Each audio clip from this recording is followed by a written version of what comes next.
in Australia, sport is at the crux of pretty much every childhood. You have the opportunity to do so much stuff as a kid, and everything is in walking distance. So you want to, most of our capital cities are by the beach. So you've got the option to go down and do nippers. So you can go down and do surf life-saving carnivals, kind of like athletics, but on the beach, using the implements down there in the water, so surf life-saving material. Then you've also got the option of going to little athletics, which is like junior track and field. Then you've got the opportunity to play soccer, football, rugby league. You can play Australian rules football. It's kind of like Gaelic football, but our version. Then you've got the opportunity to get involved in netball, swimming, like all of these extracurricular activities you can do. So you've got a plethora of exposure.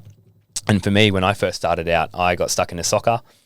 Just to, I think my parents just wanted me and my brother to learn some hand-eye coordination, learn how to run, learn how to kick, learn how to do all that type of stuff, and then be part of something. So we did that for a few years. I hated it, didn't enjoy it, didn't kick a goal the entire time, wasn't very good. And then my dad said to me, he goes, "Mate, I'd really like to see you have a crack at little athletics." And I was like, "Yeah, okay, cool. What's that?" And he goes, "Oh, you get to run and race and all this type of stuff. You get to jump and do all this cool stuff." And I was like, "Cool."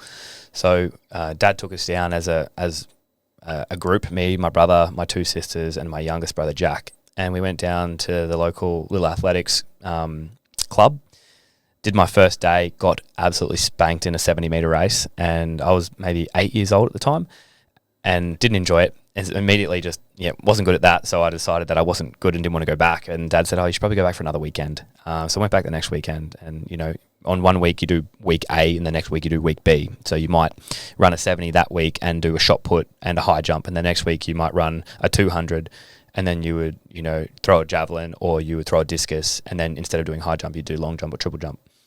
And so the next weekend I got one piece of advice from a guy who basically told me to do two things in the race: look through the line of the end of my 100-metre sprint and keep my back straight. So don't take my eyes off it, don't look in the other lanes, and keep my back nice and straight. I did that, ended up winning my race against the same crew that I was versing the weekend before. Immediately fell in love with competing, like instantly. I was like, wow, the thrill of winning a race and the smile that it put on, my dad's face because he saw I was happy and he was happy, and it was just like a vibe. And I was like, okay, I want to win everything. So what bit of advice can I get to win the discus, the high jump, the shot put, the 1500, everything? I wanted to win that. And then that kind of trickled into everything else. Then I wanted to win my cross country races. I wanted to win everything. And then basically from there, I became somewhat competitive there. I started doing semi-well, would go to states, would compete there. Then I started becoming competitive at state level. And that kind of, once you build as a junior, I think the most, and even as an elite pro, we both played rugby, and one of the most dangerous attributes of an athlete is speed. If you're a speedy runner, you're going to be dangerous on the field. And as a junior, I think even more so, because then no one's really developed skills or traits to shut down speed. And so if you're fast, you're going to score points. You score points, you're valuable in the team. If you're valuable in the team, you're always got smiles on your face because you're always scoring points. So then I transitioned from athletics into rugby league. I played rugby league for about 10 years and started off with, a good edge sprinting. So at that particular time, I was maybe 12 years old, and I fell in love with playing rugby league. Went and played state level. Went and played at nationals. Made a couple of junior Australian teams.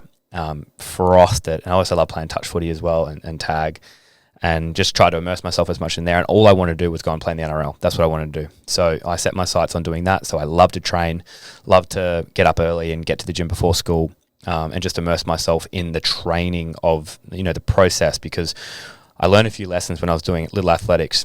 I would always just miss out on podium. I would always be fourth or fifth in a sprint race. I got a gold medal in shot put. I did well in the high jump, got silver medal at states, but I could never crack a podium in the sprints. And my dad said, maybe if you did a bit of extra training during the week, you might find that you might be able to nudge a third, a second, or a first, finally find that podium. And so then I asked him, I said, "Oh, what's training?" And I didn't really understand. Everything at that particular time was just, I'd pick things up on a Sunday at my local meet. That's what we did every week. Every Sunday was a local meet. And I started measuring out. I just said, "Oh, Dad, can you make me train?" And he's just like, "No." He goes, "If you want to do it, you'll do it yourself." So that was a really good learning curve for me to understand that I had to be self-motivated if I wanted anything. And that really did help me understand that if I wanted to get that satisfaction of that podium position, that I had to put myself in that position and it was up to nobody else. I would be supported, but I wouldn't be forced. And I think that was a good learning curve for me. And I could have taken that two ways. I could have taken that as I'm not self-motivated enough and I'm just going to drop the ball here and I'm going to go play video games instead.